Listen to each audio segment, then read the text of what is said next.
สวัสดีมื้อนี้จะมาร้องเพลงงามแท้เมืองลาวเชิญฟังรับชมกันเด้อ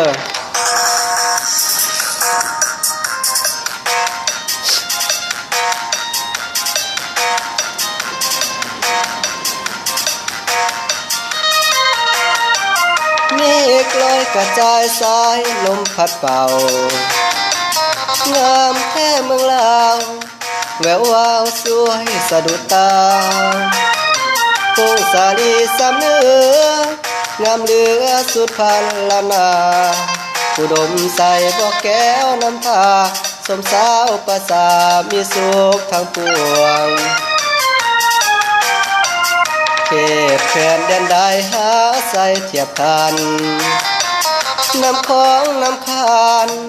ประสานกอดใจเมืองหลวงสยามบุรีที่นี้ยังฟังในสวงเวียงจันทร์เสียงพวง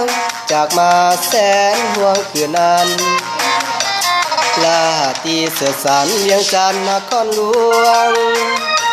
ใจหลายล้านดวง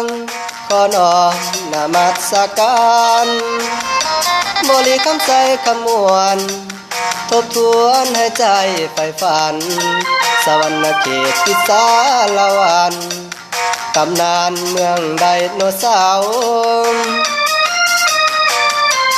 จำปาเบียงขาวสาวลาวพี่น้องคิดฮอดเสกองนวลน้องงามแท้นอเจ้าอัตตาปือยะเอ้ยเห็นแล้วอายหายโศกเศร้าวอนพระองค์แสนเมืองเก่าให้คู่เมืองลาวไปกาลนาน